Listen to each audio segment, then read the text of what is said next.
Welcome to on this 15th day of July, 2023. Today we'll have usual. I'll give some forecast early in the show. And of course, Deborah's going to come on later with her expertise and wisdom. And in between us, scheduled today is for Nadi Hana. And she is someone who's going to tell us about crop circles. Looking forward to that. And that should be maybe 15 or 20 minutes into the show. So let me just talk about the astrology right now. Right now, we're in the dark of the moon. Dark of the moon because we are right before a new moon. In fact, there's a new moon in Cancer on Monday, the 17th, at 11:32 a.m. Pacific and at 2:32 a.m. Eastern. That's this Monday, and it'll be at 24 degrees of Cancer. And you know what? When it's a dark moon, it's like, sometimes people get really down at a dark moon, or they feel kind of empty at a dark moon, because it really is a dark moon. I mean, the moon is right now where you won't be able to see it. Maybe a little sliver, but tomorrow you won't see it at all. Monday you won't see it at all with the new moon. Then you'll see it like Tuesday. There should be a sliver that night um, of light coming from the moon. And that's really when a new moon starts. A new moon starts when you start seeing the light. I mean, you can feel the energetic shift on the new moon itself, but you don't really get to move forward very much until you actually see the light the day after, usually. And what's good during this dark moon time? Meditation is really good during the dark moon time.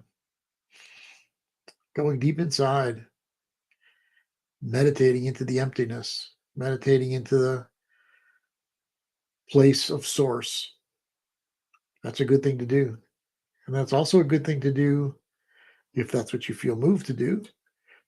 Intentions and positive visualizations, prayers. These are good things to do at the dark of the moon as we get ready for things moving forward. What do things feel like for everybody? Now, things feel kind of weird a lot, don't they? The universe is about truth and love. And right now, when we look down on the earth plane, sometimes that's difficult to find. But it's always easy to find love in your heart. So if you really want to find love, you find it in your heart, and then you're going to find it with the people around you also. As within, so without. What you feel on the inside, what's going on with you on the inside on the deepest of levels, has to do with what's going to go on the outside. If you're feeling a lot of fear, then usually what happens on the outside has a great effect on what's going to happen on your inside. When you're with love, what's on your inside is going to affect positively what's on your outside. So find the love inside yourself and the love will be there. Truth. My God. Truth, if you're looking outside, is really difficult to handle.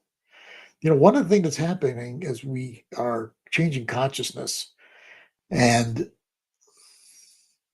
moving further and further into this age of Aquarius that started on winter solstice 2020. But as we change our consciousness more and more, you see there's more and more people all over who are not buying into the programming that they've been given by their society, by their families. They're just not buying into that anymore. But here's the problem. When you cross out what looked like what the truth is all the time that we bought into, then you look and say, well, what really is the truth? And so with that breaking down of the old sense of what truth is and what our reality is, all sorts of conspiracy theories and wild claims as to what is reality and what is truth are going on. So if you're only connected to the outside, you let the outside dictate what your inside is, you're going to be confused as to where truth is. So truth, too, you can find by being in a place inside yourself that when you see truth, ding, ding, ding, it like rings a bell. You kind of know that's true.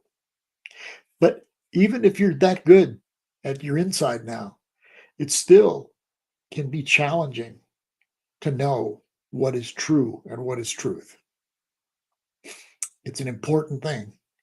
Remember, in this new world, in our new consciousness, love and truth are what guide us. So we have a Cancer new moon on Monday, 24 degrees of Cancer. What's a Cancer new moon about? Well, what's sign Cancer about? Cancer's about soul. Cancer's about closeness of one soul to another. Cancer's like the archetypal mother and the child. It's that symbiotic union where two souls merge. Cancer energy. It's about feeling safe. That's Cancer, what it wants, to feel safe, comforted, and connected. Cancer energy can feel abandoned very easily because remember, it wants that close, safe connection. And when someone or something leaves them that gave them at least a semblance of that close connection, they do feel abandoned. That's one of the challenges of Cancer, is to feel abandoned. So it's important to Cancer to feel safe and to feel connected. And when there's a real sensitivity with them around connection. When they're around cold people, that's very disturbing for them because they want to know, to feel safe, that there's the connection. And so it's important with this Cancer new moon coming up that you are in places that feel, and with people that you feel connected and safe with. Family is Cancer energy. Mother, parent in general, but the kind of parenting that's about the close connection and the nurturing, The Cancer energy is like, hey, honey, are you okay? Come on over here. I want to take care of you. Capricorn, the opposite energy, is more about you need to get into a space where you're getting something done, where you're accomplishing something. And I'm going to challenge you to get into a place of accomplishment. They're both needed. The Cancer energy is certainly needed because people need to feel safe and loved and cared for. But it's also important to grow, to accomplish. And the Capricorn energy provides that. Speaking of this Cancer new moon, it's opposed by Pluto and Capricorn. So number one, that's going to intensify the energy field quite a bit because that's Pluto. And the Pluto is in Capricorn. So you might not feel totally easily anyway, safe and comforted with that Pluto and Capricorn opposite it. But that's still something to go for. Go for situations where you can feel as safe and comforted as you can with the Cancer energy. So what else? What else is going on? Well, soon Venus is going to go retrograde. In fact, Venus goes retrograde on July 22nd, and it stays retrograde until September 3rd. So we're talking about a good month and a couple of weeks of Venus being retrograde. And I'll tell you some about what that means. But first, let me tell you that Mercury will be retrograde in August, from August 23rd to September 15th. That means that both Venus and Mercury will be retrograde at the same time from the 23rd of August until the 3rd of September. So both planets that have to do with relating and communicating will be going retrograde. Now, you all know about Mercury retrograde because that happens all the time. Venus retrograde happens like once every year and a half or so. So it doesn't happen quite as often. I think Deborah later on will probably tell us a little bit about the Venus cycle that's going on too. to give you even more information about planet Venus and the Venus retrograde. So when Venus is retrograde, well, let me put it this way first. Mercury is about communicating mentally, relating mentally. Venus is about communicating and relating heart space. Venus heart space, Mercury head space. So when Venus goes retrograde, a lot of our heartfelt relationships go through shifts. Venus retrograde means it's time to take a look at your relationships from a deeper level. What happens when Venus is retrograde is sometimes in dreams, people from your past will come back. In your waking memories, more and more people will come back. And sometimes in the flesh, relationships from your past will come back. Why does that happen? Well, it appears to me, after watching this for many years, that one of the reasons it happens, one of the biggest reasons it happens, is so we can improve our relationship patterns. So let's say you're in a relationship and you're finding that there's this pattern that's just not working for you. You get defensive, the person you're with is getting defensive. And then after you get defensive, it escalates into something that's really intense that you don't feel you can even get out of. Well, when Venus goes retrograde, you have a memory of people from your past, person or people from your past that you've had that same kind of pattern with. And then that kind of helps you to take a look at this current pattern that's still going on. And you realize, hey, this is a pattern that you've been carrying with you for quite a while. Now, what can you do with this pattern? How can you change it? How can you shift it into something else? So, of course, one thing that can be done is you catch yourself before you get defensive and realize that whatever the person's going through has to do more with what they're going through than you. And so you put your focus not on yourself in defense, but you put your focus on what the other person might be going through that gets them to be the way that they're being with you. Doesn't mean that there's nothing about what you're doing that has to do with what the person's saying, but the extent of the excitement around it has often to do with what that person's issues are themselves. So then once you can calm down and not react so much, then you can kind of work out what the relationship issue is between the two of you and create a better, healthier relationship. So that's a lot with Venus retrograde. Mercury retrograde, we all know that some of our equipment, technology has problems, things like that, but that's just because that's communication equipment. So what happens mentally is, and again, with all retrogrades, there's like a rewind that happens, go back to the past. Mercury retrograde does the same thing. We rewind into past. And from that rewind, we learn about what we want to do to change the thinking and communicating patterns.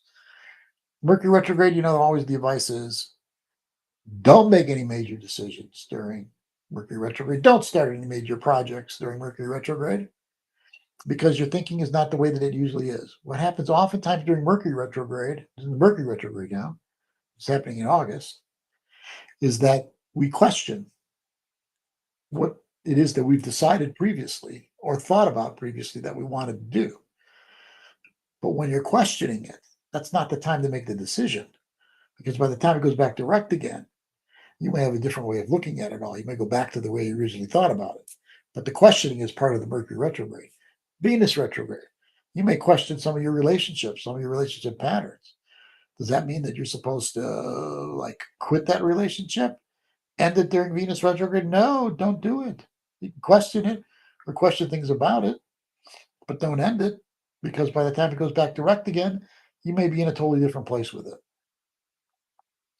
So that's the advice around those retrograde patterns. Also, don't get married during Venus retrograde. I've seen that happen before. Either Mercury retrograde or Venus retrograde. Somebody gets married or does this important relationship project. Don't do it. Don't do it. Don't take that chance. I've seen it go awry more than once. So those are the things that are happening. We'll have some eclipses that'll happen in October. We'll have one on the 14th of October that is a solar eclipse in Libra. We'll have a lunar eclipse on the 28th. The first one will be at 21 degrees of Libra. That's the solar eclipse. The lunar eclipse will be at 5 degrees of Taurus and Scorpio. Remember, all solar eclipses are new moons. All lunar eclipses are full moons. The big events are going to happen next year. The biggest events. There's going to be on April 8th a total solar eclipse in Aries that's going to travel across the United States. That's its path, is across the United States. The last time we had a total solar eclipse that traveled across the United States was in 2017, August of 2017. And that was the first year of Donald Trump's presidency. And what happened was in August is that there was in Charlottesville, Virginia, a protest against taking away a Confederate kind of statue in Charlottesville, Virginia, the college there. And there was protests from the left, Antifa and others. And so there was some fighting going on. And in that fighting, a woman got run over and was killed. And famously, Donald Trump said after that event, there were good people on both sides, including the white supremacists and Nazis. So what happened after that? The culture war. Come on, that really ignited the culture war, which is still going on now. You see it everywhere. You know, they got Donald Trump have all sorts of things he's been found guilty of legally. There's going to be more coming. His poll numbers have not gone down as a result. Joe Biden is having his difficulties with the people, as is Donald Trump. Most people do not want them to run against one another, but yet they are in the lead in polls of who's going to win for the Democratic and Republican parties and run against each other again. I don't think it'll happen. A large part of me doesn't believe either one of them is going to be the nominee. But we shall see. So we have that total solar eclipse that's going to happen on the 8th of April in Aries across the United States. It's going to start down in the southwest, Mexico, up through Texas, and then all the way up through Maine. The one that happened last time in August of 2017 started up in the Pacific Northwest and it crisscrossed the kitty corner the other direction, all the way down into southwestern Florida. But when something comes across a country or a certain piece of geography in our world, it means that the events are going to happen most likely in that area. And then there's other events that are going to happen next year that are important too, and we'll talk about them as we get closer to that time. Nadi Hana, I don't see you in your. I see you're there, but I don't see you. Are you ready to come on? Please show your face so I can see if you're ready to come on.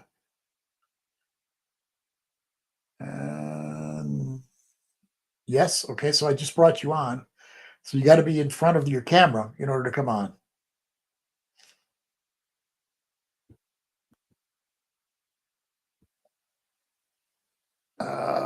Do you know what I mean? You're sitting on the side as if you're here, but there's no camera on you yet.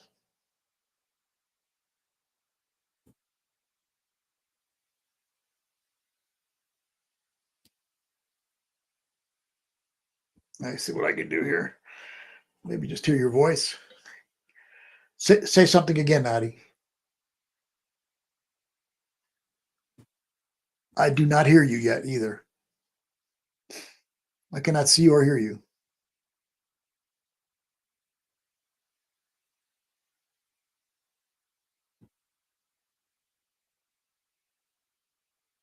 and yet it shows that you're there. So you took the link and you got on, but I don't know how your microphone is working and how your camera is working, because you're not.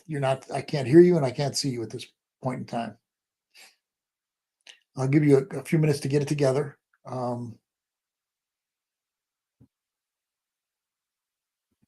I'm going to bring Deborah on early, and then we'll see if Nadi can get it together there to get on.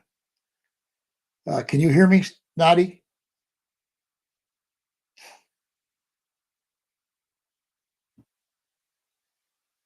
Okay.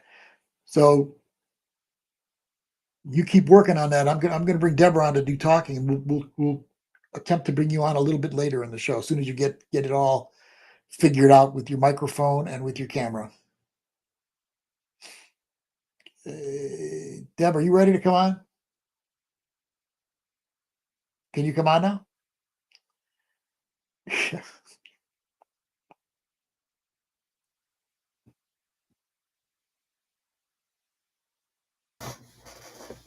There you Hey are. there, everybody. Hi, Deb.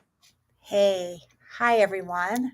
So I'm just going to piggyback a little on some of the things Leo already started talking about. Can you hear me okay? Yeah, let me say real quickly, the Nadi, I can now see you, so I'm gonna let Deborah talk for a while, No, that's and then I'm okay. gonna. If You if want me to? not if Nadi's ready, let her come on now because Okay. Okay. yeah. Okay. Let's see if she is.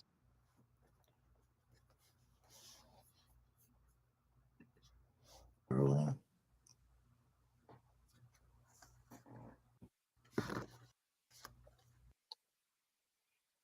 Okay, let's see if we can get you on here. There you are. Yeah, Hi. can you hear me though? Oh, I can hear you too. Okay, Good. great. Yeah, Wonderful. I Good just work. refresh the page. Okay, thanks. Sorry for the kerfuffle That's there. okay. That's okay. We got you now. That's Yeah, good. great. So Nadi, all I do a class with like that, and Nadi does also, and her class is crop circles. So that's what we're going to talk with her about today. Yay. Nadi, tell us when you first started getting involved with crop circles. Yeah, I had my first, activation, you could say exposure, um, new relationship with crop circles in 2010. So it's been quite a while. But then I completely forgot about that incident and kind of reactivated in 2017. And so it's been, about 7 years. As soon as that activation happened, I just wanted to be with them. I started creating art with them. I started, speaking and teaching about them. And they are really profound tools of expansion, consciousness expansion. And there's a lot of conversation about what they are and, a lot of information and disinformation. And so I'm fascinated by all of it. And I love talking about it. So I'm happy to be here to do that. Thanks Oh, for having that's me. good. Yeah. Oh, you're welcome. It's good to have you on. So take us to when people first started being aware Hmm. of crop circles. And there's a lot of people that say, well, it's just human created. It's that's all that this is. It doesn't come from anywhere else. So Right. so tell us when people first started seeing them, and how you see what they are. What do you say that they are? Sure. And I do have PowerPoint. I do have images whenever you want to do that. I Oh, maybe good. on this Good. platform I don't know how to work it, but that's okay. I'll just talk for now. Um, Okay. but seeing them is so powerful. So, they first came on to the collective consciousness really in 1990. And they've been happening for a long, long time, right? The sort of informal patterns in the field. But in 1990, both in England and in the US, we saw organized formations. We saw pictographs that were very clearly um, uh, intentionally created with patterns, that we were all like, oh, what does it mean, and the fascination and the phenomenon really started, and we became aware of that something was happening. We just didn't know what, and the what is really up for debate. It's constant. It will not go away. The, why, what, and how. And I really enjoy the mystery of it because there's no like specific answer in that there are man-made formations. There are, circles made by advanced civilizations. There are, the governments involved. And it's fascinating. There's so much potential to interpret them however it works for you, right? There's no clear definitive. There might be some information that's available on the ground in England, but we don't have access to that. But the crop circles reflect our consciousness, right? So if you want to believe they're man-made, awesome, you can do that. And there are some that are man-made. If you want to use the formations to connect with advanced civilizations and our galactic family, you can do that too, because there's plenty of evidence that that's real as well. Could you go over some of that evidence, and maybe show us a picture? Sure. Or You want both? You want both pieces of evidence? Which would you like? I would like to see on the galactic. Sure. All right. I don't know. Do I need to hit a screen share or something? Or do I just bring the PowerPoint out? Or just bring it up and put it in your camera there. We'll be able to see it. Oh, if I open the PowerPoint, you mean? Yes. Okay. Oh, no. No. Is there a way to bring it up to the camera? Oh. What you've got on your, yeah. I mean, I have them everywhere. You know what I can do is I can walk you over to my montage. I do have some that are Sounds posted good. because once you start working with the formations, there's multiple levels that are happening. And so we like to, here you go. We like to surround ourselves with them. So I have them on my wall. This will work. I can't really hold the computer here. I wasn't ready to do that. I know what I can do. Okay. Sorry for that. Let me do one thing. I can talk while I do this. So I basically have them everywhere because I like to share them and help people with activations. And I am finding something. I have to put the camera down. Sorry for all this. I thought I could do power. That's okay. That's okay. Okay, there we go. This full view of my world. All right. So I actually have them printed up because I used to do metaphysical fairs, and I would, print them up and share them with people, and then people could walk away with the formations, because really it's just looking at them. And that's one of the pieces that make us hit advanced, right? In that this is non-local technology that all you have to do is look at it, and the nature of the things that are encoded in the formations, the genuine ones are, they're palpably transformational, right? This formation happened in 1996. They call this a Julia set. And it happened in broad daylight, right across from Stonehenge. And this was right when the formation was, the phenomenon was getting going. So people were really looking at, they were ready for the crop circles to happen. So when it happened in this field, this road going nearby turned into like a parking lot. So lots of witnesses saw this fog kind of descend from the sky and was in the field for about 45 minutes. And then this one happened right across from Stonehenge midday. So, and there's a woman named Patricia Corey who sat in that circle and started channeling the Syrian consciousness, right? So there's just anecdotal evidence for decades now, as well as empirical data.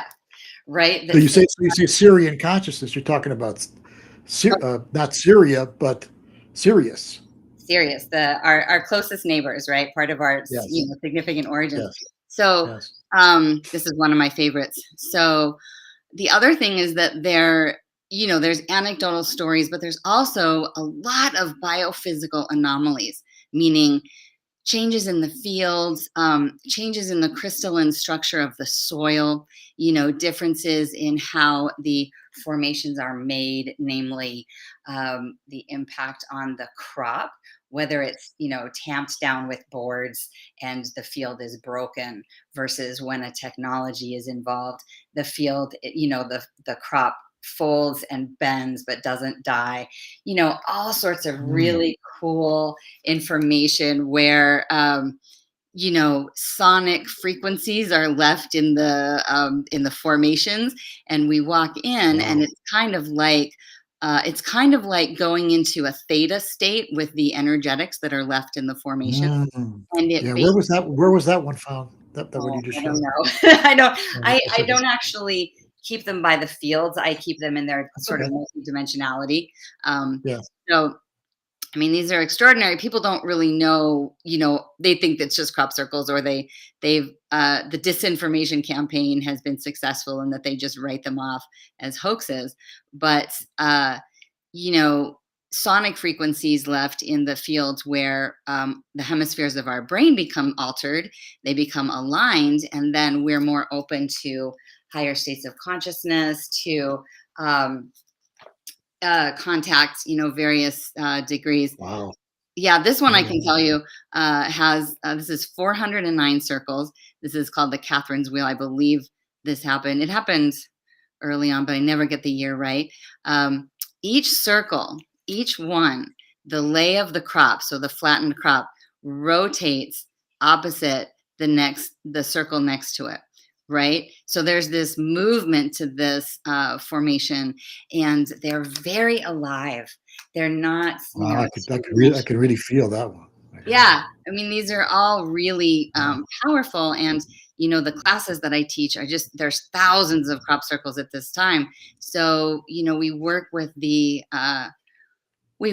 formations, and just like you said, some of them are more powerful than others for people, and some of them, based on the circle makers, maybe you resonate more with one particular Yeah. civilization, Pleiadians, Yes. Sirians, Andromedans, and so different circles will be powerful for you, for other people. And these are my sort of top 12. I put these in a notebook to share with people so that they could see, crop circles aren't necessarily circles. There's a lot going on in the fields, right? Where do you have a sense that one's from? Oh, I don't know. What I know is that I saw this one and I went, Oh. "Oh, I'm from there," or "I live there," because working with them really brought on a bunch of situations that helped activate. Are you ready for the one that really blows me out? Helped activate Yes. my multidimensionality, meaning I realized the truth for me that is, I exist simultaneously in many places. There are multiple aspects of me doing work Yeah. in multiple star systems. So I like that. Yeah. these activated my conscious awareness of that. So then there's this one. So, man-made, or they're able to access some complexity, but let me put it this way, straight up and down. The degree of, they're just, I marvel at the beauty. The Yeah. geometry is a big tip off, because a lot of times there'll be geometric patterns that are precise, right? That would be pretty hard. And this was found on the land. Yeah, On the land this was found. these are in crops. These are all made. God, that's amazing. How could anybody believe that a human did that on the land? I don't see how anyone can believe that. Right. These are plasma technologies. These are advanced. And so you had a disinformation campaign, because there's really important information encoded in these things, right? There's photonic light that, can interface with our DNA and help our multidimensionality and help us wake up, Mm. right? I really believe that these are here to activate our consciousness, to, individually and collectively, right? So this is a fractalizing formation, right? The detail, as you were saying, is just mind blowing, and Definitely. certainly there are man-made ones and sometimes sophisticated ones, but they needed to cover up the information. They, as in any powerful um, communication from off planet intelligence, there's a cover up, because that stuff could really help humanity and our expansion, and certain agendas. Oh, this is one of my Well, I favorite. mean, each one of these I can feel in my body and soul, Yeah. and differently each one I can feel in my body Yep. and my soul. Yeah, you're Do you, feeling do it, because you- they're working on oh all wow, different. look at that! Yeah. Oh, Yeah, I yeah. wanna recommend if anybody has or hasn't seen the movie Thrive with Foster Gamble, um, he does a piece, especially with this crop circle, he's animated them so that you can see the 3D nature of them. Sorry for the Mm. reference. Um, What's that name? Give me those names again. Foster Gamble, Okay. he does the movie, he made the movie Thrive. He also made, Thrive 2, so the crop circle piece is in the original Thrive, which was from 2010, and so I mean, I think these are just infinitely fascinating. One of the elements that sort of lends credence to advanced civilizations making them as well is you can see here the lay of the crop, right? As soon as we sort of started coming up with Mm. the story of who was making them, the lay of the crop got incredibly complex to like weaves and baskets and multiple layers of crops overlaying each other, as if to say, okay, go ahead and top that, So, Nadi, what makes you think, like you said, one of them was from Sirius, and you have a sense of where some of the other ones are connected to? Tell me how you ended up knowing that. yeah, I wish I knew which ones were from where. I know there are people that do that. I'm hoping when I go to England to meet some of those people because that's information that's hard to find. Um, the reason I say serious for that Julia set is Yes. because Patricia Corey, a really cool lady, she wrote. Oh man, Syrian Revelations. I could grab the book, but she talks about how she went in that specific formation and started channeling Syrian consciousness. She started channeling messages from, Mm. galactic origins, and you can go into all sorts of conversation as well about crediting or discrediting channels. But her prophetic writings are really fascinating. They haven't been wrong yet, and they're from this advanced civilization, basically saying we're in trouble and we need some help. It would be great if we would allow our galactic family to help us with new technologies to save our environment, to save humanity, to save all sentient life. There's ways to repair the damage that we've done, and that information really exists from civilizations that have survived similar phases in their evolution. So really looking into these is here to these formations, I believe, are here to promote human I mean, you could say uh, survival at this point. These are Yeah. folks from galactic consciousness that interface with the planetary consciousness. There's part of what makes it advanced is there's an incredible orchestration of human collective consciousness, the individuals who go into genuine crop circles, their consciousness, the alignment with the planet. Some of them, channeled information talks about how some of them are here to open certain portals that allow star kids to come in. They create a certain consciousness Wow. for the new beings to come in. They create a certain consciousness for repair. It's infinitely fascinating to me about like the overall purpose and the gift and the offering that they are, and that potency. It wants to, like, there are agents and motivations that want to keep that information from us because so many things that could help humanity expand have been kept. There's an awful big construction in this world that wants to keep things as they are for their own privilege to continue. But we're moving into new consciousness. I mean, the Aquarian age has already started, but Yeah. back in winter solstice of 2020. So we're moving into new consciousness all the time. And the people that want to hold it back and keep it from us, they don't have a chance. They don't have a chance. Just Mhm. temporarily, maybe, but not overall. The Mhm. consciousness is going to open up because it's more powerful than anybody's controls are. Yep. Yep. So So that's hopeful, right? Yeah. yeah, well, that's how I feel about it. I really do. It's part of a they're collective, they're accessible, right? And they can try to debunk them, but we can still get it. We can still get the information. Exactly. Yes. Exactly. And that's by not allowing ourselves to be controlled by authority figures outside ourselves, but instead to go inside ourselves and find our answers from within instead of authority figures telling us what our reality is. This is wonderful that this is there for us to be able to look over and to feel. God, I could feel so much from every one of those that you put out there. That was really great. Do you have a sense personally of from a galactic standpoint what's happening? Um, Do you have an opinion, a sense Can yourself? you narrow that down? I mean, in addition to them being here to help us, like, how do you mean? Can you just say a little more?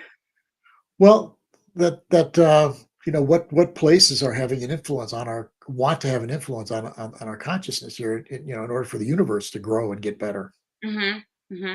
Well, there's a lot of conversation about extraterrestrial intelligence. I don't tend to use Yeah. that word. I mean, there's all the disclosure coming out, which feels so after the fact, and like our silly little attempt to begin to acknowledge the presence of extraterrestrial intelligence, which is, I'm just in the conversation that they're here now helping us. It's only a matter of our capacity to perceive other people's Yeah. realities, Okay.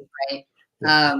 But my perspective is that we have a bunch of civilizations. I'm talking all of the knowns, the Andromedans, just like I said, like the Pleiadians, all of our Mhm. Arcturian friends and family that are here, because they have their DNA is woven in with ours for various reasons, both nefarious and benevolent. There is a large investment in the human race and how it's going to go. And those are long, long stories, right, as to why that happens.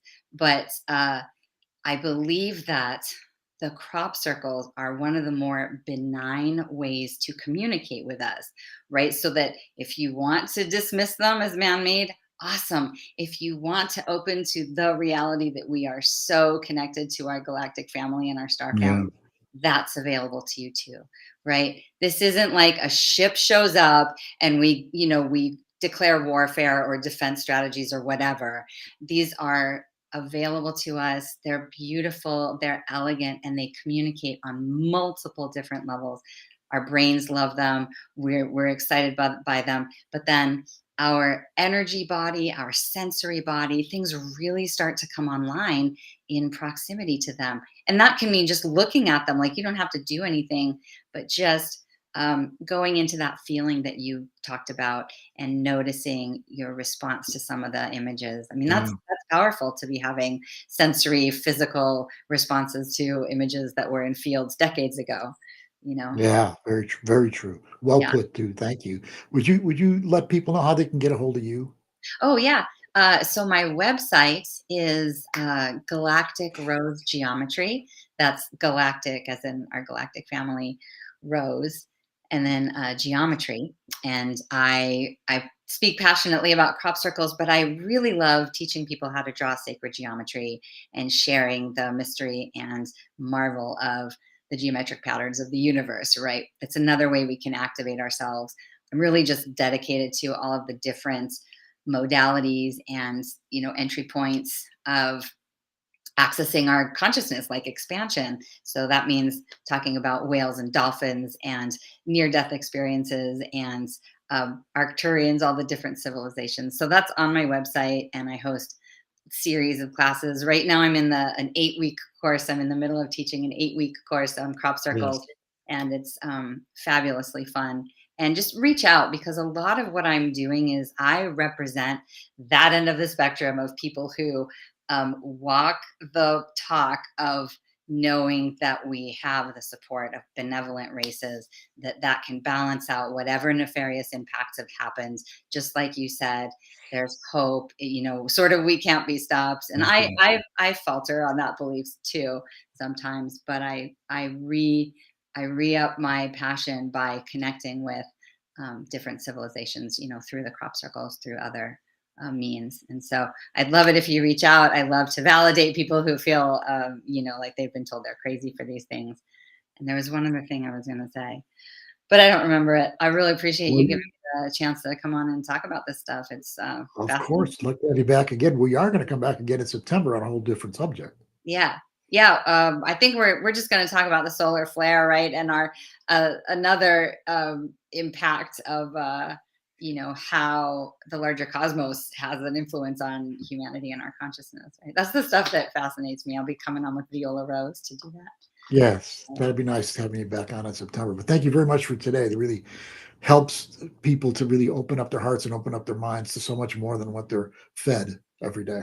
Thank Yeah, I you know, so much, they're Nadi. so fed. And I just want to say thank you for the astrological update. I'm gonna keep an eye out on the next 2 months. I'm not gonna move too strongly. And yeah, that eclipse next year, I'm already putting my seatbelt on for it. Yeah, that's going to be powerful. Yeah. Take care of yourself. We'll see you soon Thank you. again. All right. Bye-bye. Bye, Nadi. And Deborah, are you ready to come on now? You are? Okay. Deborah, the floor is yours. Okay. Hey, everybody, again. I just wanted to thank you, Leo, for everything you shared, and also thank you, Nadi, for what you shared. And one of the things that came to me, I just wanted to share with everybody, and it's connected with what you were sharing, Nadi, is it feels like to me that the crop circles are like codes that are coming in.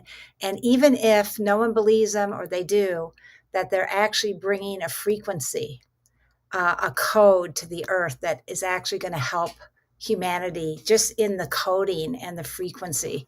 So that was something that just came to me because it seems like right now in the earth, these different codes are activating within us too, through the crop circles, through transmissions, and we're getting more and more connected. So I just wanted to say that. I enjoyed hearing what you had to say. About the crop circles. And Leo and I are friends with Freddie Silva, who used to come and speak at our spiritual center we had in Maine for years. So he used to come on a regular basis because he lives there where we had our center. So it was really nice to get to know him a little bit when we were there. So anyway, so what I'm going to talk about is just piggyback a little on what Leo started to talk about in terms of this being the dark moon, and moving into the new moon of Cancer. And also, this is a really potent week, I feel, with the beginning of the new lunar cycle in Cancer. And also on Thursday, the 20th, we have the 8th gate in the cycle of Venus, which I'm going to talk about in a second. And then Saturday, besides Venus going retrograde in the cycle of Venus, it's very significant, but it's also Magdalene Feast Day. So that's what I'm going to talk about today in the time I have. So what's really interesting is today at this time, right after the moon moved into Cancer this morning, two of my clients reached out to me with major things going on with them with their mothers. And one was writing a letter to her mother to try to bring some healing. The other one was going through all kinds of re-trauma, PTSD coming up. And so I believe that this time at the dark moon in Cancer, like any old wounds that we still have from our mother, our mother wounds, our relationship with our mother, our relationship with our own mothering, if we are a mother, and our relationship with the great mother are going to be themes right now. So if there's any old wounds, any old grief, it's going to be a time to really bring healing to it over this weekend. So use this time of the dark moon to release, cleanse, take a bath if you can. Really nurture yourself as you're releasing. You may even feel grief, because I've noticed this has been happening for a lot of people this week. Grief emerging from the past, and sadness you might feel in your soul coming up. And just let yourself be still and quiet and release. You can release it to the universe to be transmuted. You can bring in the violet flame, which is a flame of transmutation, which will help transmute the old energies into love. And just allow yourself, just honor whatever emotions and feelings emerge, because it's a very watery time with the moon and the sun in Cancer right now. So just let it flow, let the energies flow, flow with your intuition, listen to your dreams, listen to your psychic impressions, and just allow that cleansing to happen. over this weekend before the new moon. And then on the new moon on Monday, it's also the birthday of Isis, and it's and I know that Leo's already talked a lot about the new moon, but I just wanted to add that it's also an amazing time to make sacred medicines at the new moon. Like I'm going to make some oils, herbal oils with flowers, any kind of medicines. The new moon is a really awesome time because it's the beginning of that new lunar cycle. It's a potent time. So we're going to begin this whole lunar cycle on Monday that's going to be very much connected to the mother and mothering ourselves, nurturing ourselves, learning to love ourselves more deeply, being kind and compassionate to ourselves, and then also to others. So, as most of us know, our relationship with ourself, how we relate with ourselves, our own inner world, our own soul, is a foundation of how we relate and communicate with others. So, this is a great time to really nurture that foundation of self-love within yourself, and just to call to the great mother to really be with you right now, the great mother of all that is, the divine mother, holy mother, whatever you might call her, the cosmic mother, Mother Earth, just calling to that mother archetype, as Leo was talking about, to bring in that nurturing. So this whole cycle is a beautiful time for this. And to really look at, the ways you nurture or don't nurture yourself, and the ways that you want to bring that into your life more. And there's many goddesses that embody the energies of the great mother. There's, the Holy Mother Sophia. There's Isis, who is a great mother of Egypt. There's also Virgin de Guadalupe and Mother Mary and the Sisters of the Rose that bring in that love, because the rose has a lot to do with love and that bringing that love vibration. Yamaya is another goddess of the waters, she's very much connected to this new moon cycle. Yamaya, who brings forth the child from the waters, and just that deep connection with the waters of the earth. And the moon goddesses too, since Cancer is so much connected to both the waters of the earth, our own inner waters, and also the cycles of the moon. So really tune in to the lunar cycle as much as you can. Notice how you feel as the moon shifts, and really allow yourself to connect with water. Bless water before you drink it. Spend time near water as much as you can, but really honoring this sacred element during this lunar cycle and the cleansing that it brings. So the next thing I wanted to talk about was this Thursday is going to be the 8th gate in the cycle of Venus. So the cycle of Venus is a 19-month cycle, and it always begins right after or during when Venus is retrograde. That's like when it starts shifting. So right now, as you know, Venus is getting ready to go retrograde on Saturday, but right before that, on Thursday, the moon and Venus will join together in Leo. And actually starting now and tomorrow, well, actually starting the beginning of the week, like Monday or Tuesday, look into the evening sky, the western sky after sunset, and you'll see Venus and the moon getting closer and closer together. And then on Thursday morning at 7:08 a.m. Pacific time is when they're going to actually be joined together. We won't be able to see that in America anyway, in the US. But so the couple days before and a couple days after, you'll be able to see them close. And this is whenever they come together, this forms like what it is a gateway. It brings us into a new energy.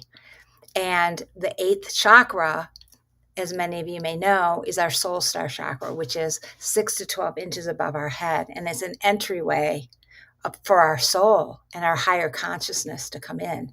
So this is a time to really, open yourself to receive the codes of light and love that are flowing forth at this sacred gateway on Thursday, to bring in, a deeper connection with source and your own soul, and just, meditating, being in nature as much as you can, really connecting with the sacred waters of the earth. This will be in Leo, however, the moon and Venus in Leo. So also really tend to your heart at this time, when the moon and Venus come together in Leo at this gateway. So how can you bring more love to yourself? So that's a theme this week. How can you bring more love and nurturing to yourself and others, and deepen your self-love? And then on Saturday, as Leo was talking about, Venus will go retrograde, and she'll begin her metamorphosis into the next cycle, the next 19-month cycle. So we still have time before that next cycle starts in September. And that's going to be oversold by the Leo energy, which has a lot to do with the lioness, has a lot to do with sovereignty. So we're going to be slowly moving into that energy as we end this cycle of Venus. So look into the evening sky as much as you can to really appreciate Venus there, because she won't be there that much longer. And then she'll be rising in the morning sky in September. And then we'll be able to see her ascend through the gateways. And this Saturday is the celebration, the feast day of Mary Magdalene. And I'm sure many of you that are listening probably feel connected to her. And the Magdalene is actually a consciousness. And many believe that Magdalene brought in this consciousness. She was an apostle of the apostles. She was the twin flame of Yeshua. And she brought in the book of love, the path of love. She was equal to Yeshua. She was a master, a spiritual teacher, and she's come to help empower the divine feminine and help in the return of the divine feminine. And this is also part of the rose lineage, and there's many beings in the rose lineage, the brotherhood and sisterhood of the rose. But this is a time to really honor that energy of Magdalene. And many of us are actually carrying those codes and that energy of the Magdalene. We're the Magdalenes returned, because it is known that Magdalene was going to return, but through many of us. So many of us are carriers of the codes of the Magdalene, the rose codes of the Magdalene. So allow yourself to really tune into your heart, feel the rose energy within your heart, blooming, blossoming, coming into alignment with all your chakras. You can even feel roses in each of your chakras, and just really honor Magdalene. There's so many gatherings happening over this week and next weekend to really honor her energy. And Magdalene comes from the word Magda, which is tower. So really the Magdalenes are beings that are towers of strength. And we're returning now to be those towers of strength, those beacons of love and light as we enter the new golden age. And as the old earth is dismantling and the new earth is birthing, the Magdalenes are returning, and those of the rose lineage and many other beings of high consciousness to help bring us into this new age. So I just want to leave us all with that. So just really start tuning into Magdalene and the path of love, the path of the rose during this week, and just really bring your awareness into alignment with that. And if anyone wants to reach me, you can reach me at Elilia, Elia, at Gaia Sophia, templeoftheheart.com. And you can also visit my website, Gaia Sophia, templeoftheheart.com. And just let yourself be open, meditate as much as you can this week, because it's a beautiful divine feminine week for sure. With all this going Thank on. you, Deb. We will be back in 2 weeks. What is it? What'll that be? The 29th of July. Also, if you want to get a hold of me, www.leoknightontallarico.com. I'll be happy to share with you anything you need to learn about my work.